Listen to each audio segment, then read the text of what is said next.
On February 20th in 2022, Thomas Hamp stabbed and killed his partner Emily Sanche in their Saskatoon apartment. In early July of this year, he was found not criminally responsible for her death due to a mental disorder. The defense argued that he was suffering from OCD, cannabis use disorder, and was on the realm of the schizophrenia spectrum. Her family actually reacted with compassion, thanking the judge in the case for his decision, knowing that Hamp's mental illness did make him incapable of knowing that what he was doing was wrong. This reaction is definitely unique when it comes to people being found not criminally responsible for a crime. It's a very tough sell. Commit the crime, you do the time. That's what a lot of people say, period. But research is bringing new insights into the not criminally responsible defense. My guest has actually been called on as an expert witness in NCR cases. Dr. Derek Palandi specializes in correctional mental health and the evaluation of sexual and violent offenders. He's a psychiatrist in the forensic unit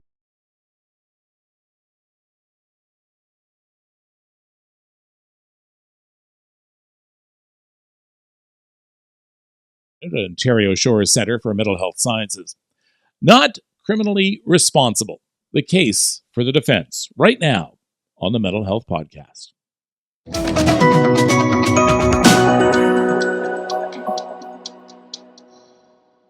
Hello, Dr. Palandi. Thank you very much for joining me with this very complex subject.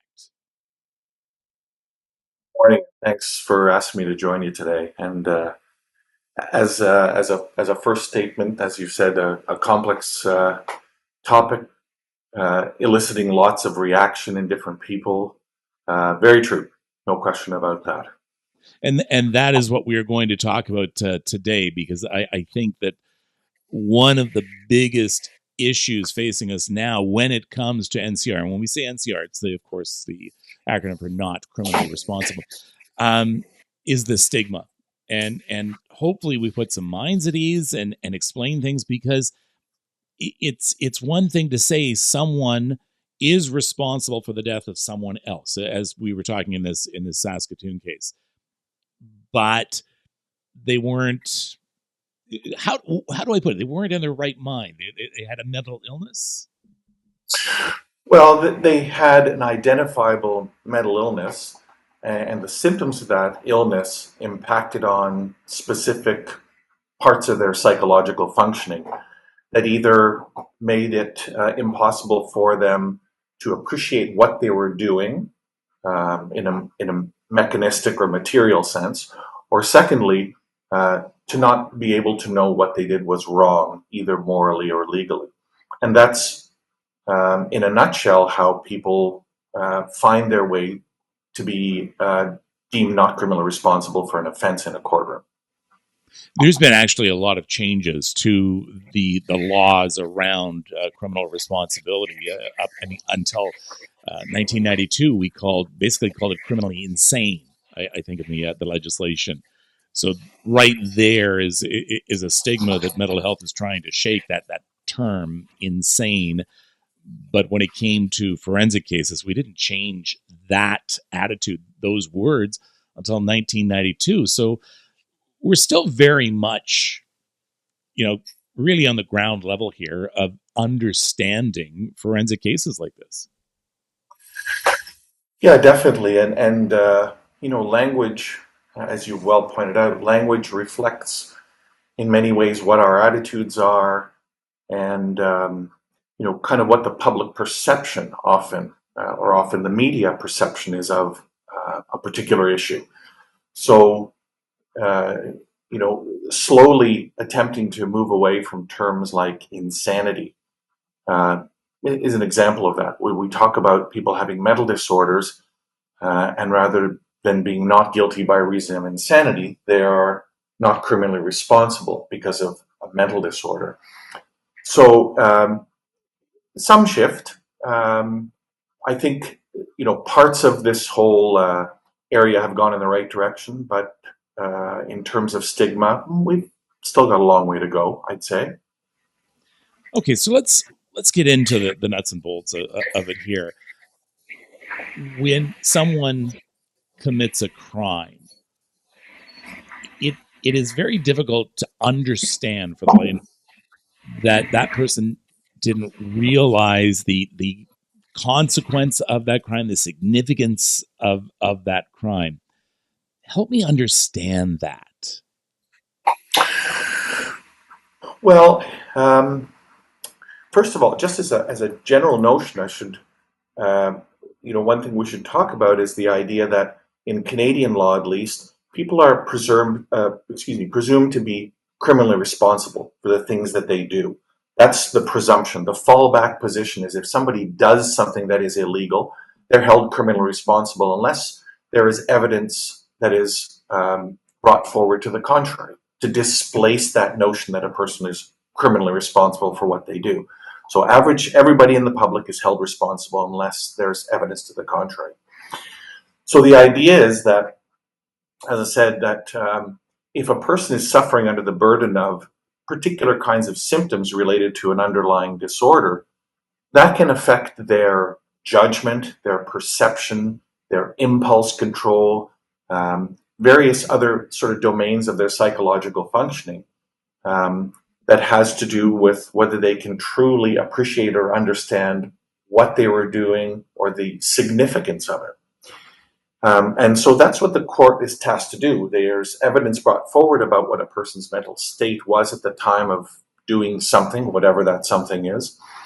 And there has to be an analysis of whether, not just that they were ill, but whether that impacted on their ability to appreciate what they were doing or to know that it was wrong. So it's a multi-step and bit of a complex analysis, but that's the job of the forensic mental health system at the outset, is to provide that kind of opinion evidence to courts so they can make decisions about criminal responsibility. So, what if I'm completely wasted? I'm drunk. I'm stoned. I'm not in my right mind. I wake up the next morning. I don't remember what happened the day before. Is that not the same thing?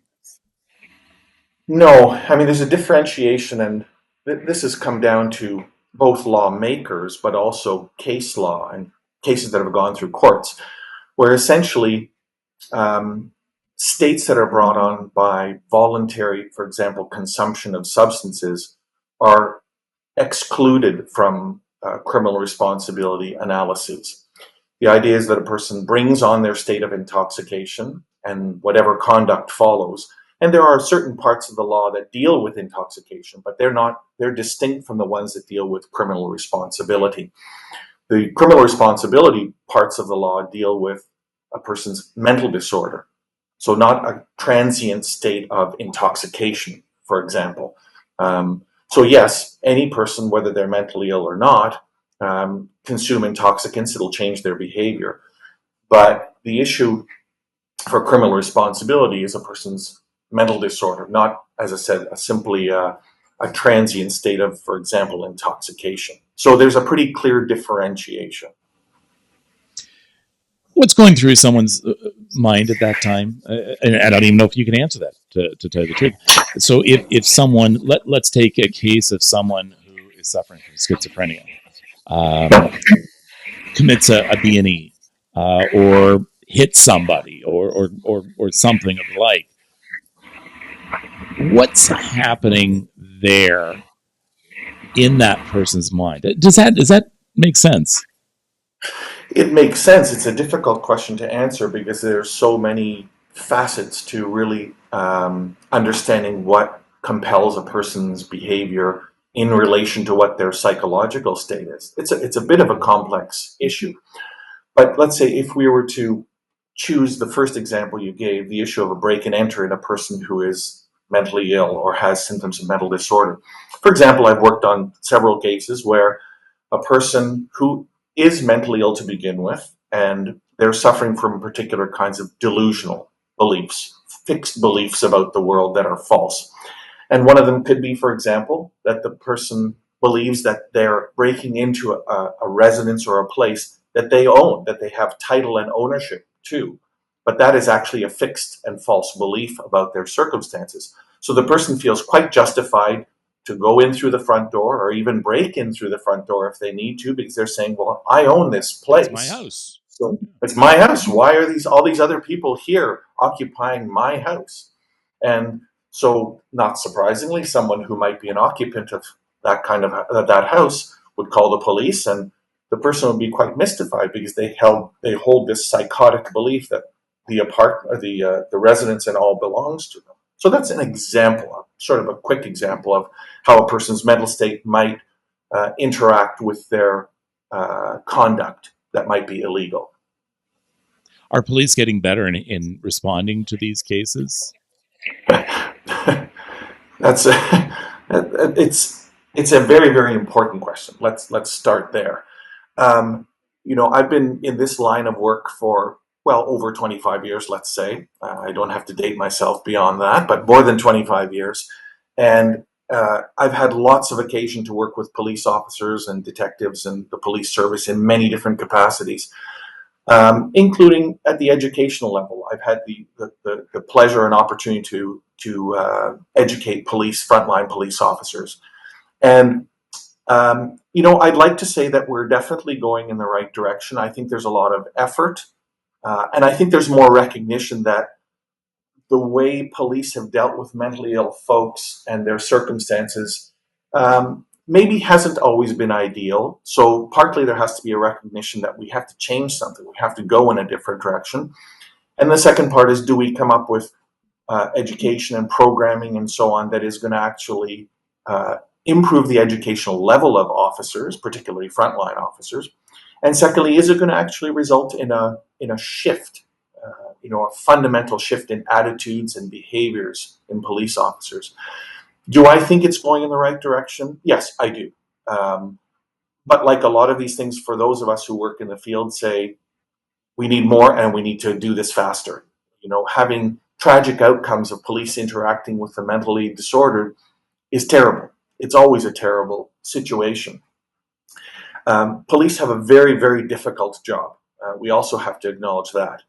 But like all of us, we have to take feedback. We have to educate ourselves and move forward and be better at what we do. And the police are included in that.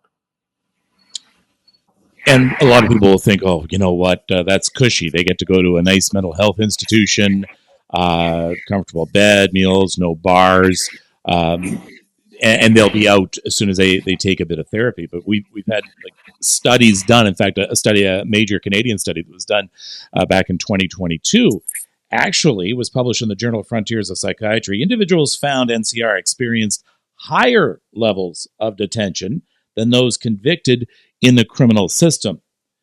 So pursuing a defense of NCR doesn't mean that the road ahead is going to be a cushy one, does it? Not cushy nor shorter. I mean, that sometimes is the feeling, is that this is a quick way out of a difficult situation. That may be a perception. But we know that the offense that gets somebody into the system, gets them in the front door, doesn't bear necessarily a correspondence with how long they remain in the system. So the person may commit a relatively simple, let's say what we call a simple assault, for which, let's say, a person with no criminal record, first offense, might not be incarcerated at all, for example. They might not find themselves in a detention facility, or they might be put on a period of probation or something like that for a first offense. Whereas a person with mental health problems, and if they're deemed to be not criminally responsible for, let's say, the same type of assault, severity of assault, they find themselves into a system where they have to cascade themselves out, and eventually they have to get to a point where they're deemed not to be a threat to the safety of the public. Well, the problem or problem in quotation marks, is that there's no set time frame for that. If the review board who reviews these cases deems that a person continues to be a significant threat to the safety of the public, they stay under the system. So perhaps one of the most notable cases that I've had over the years was a fellow who actually attended an emergency department in a general hospital looking for help for his schizophrenia. He was having troubles and needed medication. He did get into a violent altercation, there's no question. He broke the jaw of a security officer at the hospital. Obviously, I'm not minimizing that. It's a significant violent action, no question about it. But he ended up being under the jurisdiction of the review board for the next 13 years, which is far in excess of anybody, you or I or any other member of the public. If they would commit that offense, it wouldn't. There would be no question that the person would not serve any amount close to that degree of restriction of their liberty by containing them in a hospital or something else. A person who would not avail themselves of a mental health defense, they'd be done very, very quickly. So, in answer to your question, it's no, it's not a. I'm going to shorten my course through this. I'm going to get out of this easily. And the other part, there's a lot of different kinds of obligations that a person has when they're under the jurisdiction of the review board after they get found not criminally responsible. There's a lot of expectations. People get told where they should live, how many times they get seen by people, that they can't use drugs or alcohol. The list goes on that are conditions that are imposed upon people who are in the Ontario Review Board system. So it's not like they just do whatever they want and carry on and have a sort of deal with this for a short period and they're free to go. It's not that simple at all. What's your job then when someone comes to you? So in this case, the person who broke the jaw of that security guard at a hospital. How do you unravel that onion? Well, I mean, now I have to also be fair that the review board makes their decisions based on evidence that they have. So if the review board says, well, the person is a significant threat, but here's why, and if they tell us as clinicians and teams, if they tell us what the difficulties are, what's sort of holding them back, our job is to rehabilitate those deficits or those obstacles and try to fully reintegrate people into the community. So, for example, if it turns out that the person has substance use difficulties or a substance use disorder, well, we can provide them the appropriate kind of therapy and treatment and surveillance of their substance use problems so that we can attenuate or deal with that risk factor. There can be problems with insight, so we educate people about their illness, their needs for treatment, and so on. It goes without saying that sometimes people aren't on the right kinds of medications and treatments, so we might have to make some amendments or changes to those things. We help them with educational skills, vocational skills, reintegration into with their family. So these are all kinds of risk factors or factors that we can actually do something about, and that is what we do. And when we address those risk factors, then we go back to the review board on an annual basis and say, well, this gentleman or this person has had a number of these risk factors that were active or unchecked, and we've now done a reasonably good job at controlling those or being able to mitigate those. And so we go back to the review board and say, well, when they came into the system, their risk was, choose a name, moderate or high risk. And now because we've done all these things, we've addressed all these things, their risk is now low. And the board might say, well, low to us means they're not a significant threat to the safety of the public, and they can be discharged from the review board system. So that's kind of a quick run through of how we get from the starting point to the end point.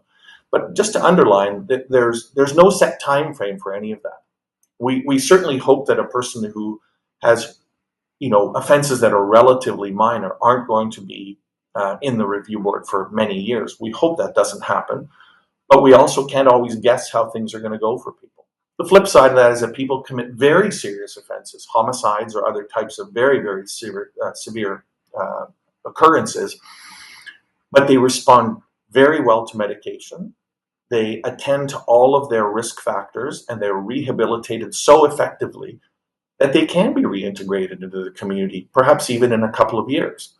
But we do it very carefully, mindful of risk factors and risk, with a high degree of attention to public safety.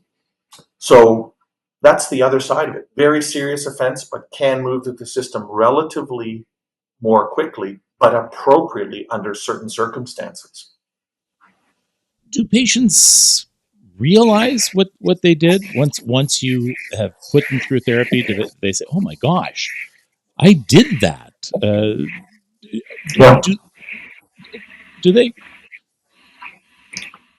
yeah. I mean, I guess what I'm asking for is, do they express remorse? yeah, it's an important question. I mean, I know criminal courts spend a lot of time talking about remorse and acceptance of responsibility. Well, we deal with the same issues once people are in the mental health system as well, the forensic mental health system, is understanding the gravity of their conduct and of course, the courts has deemed them not criminally responsible, but that doesn't mean that they absolved of any responsibility. And there are, as I said just a minute ago, there are lots of obligations to those people that they can't just they don't sit just with the passage of time. Eventually, they'll just get let out and so on. They have obligations to improve many facets of their functioning and insight and so on, and rehabilitating relationships with their family. Example, these are kinds of things that a person has the opportunity and kind of an obligation to work on as time passes. Um, so to come back to your original question, do people realize what they've done? Well, for example, illnesses like schizophrenia, they're not technically sort of memory disorders that a person can't remember what they did. They're clouded by psychosis, symptoms of psychosis, for example. But as they get better and they recover from their acute episodes of their illness, people realize very much what they've done. And it's not at all uncommon. For example, if a child goes on to commit a homicide against one of their parents, for example, in the midst of a psychotic episode, they can be very disturbed and very difficult to relate to. But as they recover from their psychosis, one of the risks that we have to attend to is whether they become suicidal, because they start to understand that even though they've been found not criminally responsible, they are the person that has committed the act that has led to the loss of their own parent. So it's a very, very painful process to watch. You watch somebody recover from psychosis, then become suicidal because they know that it was at their hand, for example, that their mother or father died. Use the example of road rage right now. People seemingly very mild mannered, very pleasant, get into a situation where someone's cut them off and they just see red and they go on to do something bad. Is that not a moment in time in which perhaps it could be argued they're not criminally responsible because their emotions and their rage? I mean, we could even talk about a crime of passion. A husband comes home and finds his wife in bed with another man. Is could this not also be argued to be not criminally responsible? Well, if you demonstrate that there is actually a diagnosable mental disorder underlying the conduct, and there are some mental disorders where anger is more prevalent, certain kinds of mental disorders um, cause a person to be more impulsive or angry more easily, and so on. And if it flows from that, perhaps so. But non-mentally disordered individuals simply being angry doesn't fall under the ambit of the kinds of those are sort of transient emotional states, but they don't fall under the ambit of mental health or mental disorders that would lead or allow a person to avail himself of a not criminally responsible defense. Not typically. I mean, everything is case by case, obviously, but typically not. Now, and I'm not a lawyer, obviously, but does the law have provision for things like provocation or unusual emotionally heightened states? For example, the example that you gave of the person finding their partner in a compromising position. Does the law have ways to deal with those nuances of a case? They do, but that typically doesn't fall into our ambit of the mental health or the forensic mental health system. You have to sometimes face families of victims in your work, and rightly so. They want justice. They want an eye for an eye, their pound of flesh. How do you explain to them? How do you try and say, you know what? I know you want this justice, but here's a situation with this person. They just were not in a state of mind in which they realized what they were doing. That's got to be a really tough thing to have to do. Yeah, I wouldn't say it's easy. you know, victims or families of victims are entitled to attend well, in fact, virtually every part of the process, but they're entitled to attend review board hearings when a case is reviewed on an annual basis. And sometimes those can be difficult because as clinicians, we're obviously very much mindful of the safety of the public, but we're also in a position where we're providing treatment and rehabilitation and improvement of a person's circumstances to such a degree that they aren't in the same place as they were when they committed the offense. They're better. They've stopped using drugs. They have better insight. They're compliant with their treatment. So we give opinions that risk is lower, so we have to loosen the restrictions on people and integrate them more progressively into the community. And that's hard to hear, obviously. For families, victims, sometimes it's very hard to hear. But I think the thing to underline, and as I often do to families, I say, well, Parliament and our lawmakers and as a society, we've decided that if people are mentally ill or were mentally ill at the time of committing offenses, there's a system that is put into place. How we're not only allowed to reintegrate them and rehabilitate them, but we're obliged to do that. We can't just say, well, I want a pound of flesh, so we're going to let them sit in a hospital for 20 years just because it's going to make somebody feel better. Well, that's not the standard. That's not how it works. A good deal of our work is very clearly proscribed to us by Parliament, the criminal code, or case law as it comes out from different circumstances that arise. So we have some pretty clear sort of navigational beacons that we have to sail between when we're doing our work. It's not just, well, I think it's time to release this person, or I think we should keep this person. There's a lot of check and balance and a lot of care that goes into all of the decision making, and there's a lot of oversight. So that's what I try to tell people, that this is not just somebody, a team member or a team just on a whim deciding things. It's really carefully planned out, being mindful of the safety of the public, but also being mindful of the needs of the person that we're trying to rehabilitate. It's a balance.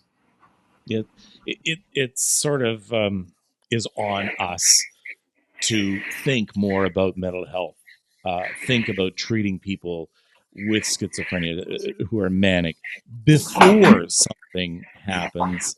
And I don't think we do a very good job of that right now. And then lo and behold, it ends up with somebody getting hurt or property getting damaged. So perhaps the real answer is better mental health overall and preventative mental health.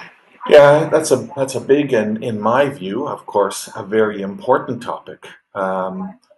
I think in order for our society to continue to move in a sort of a humane and appropriate direction, I put some of it at the feet of our elected officials.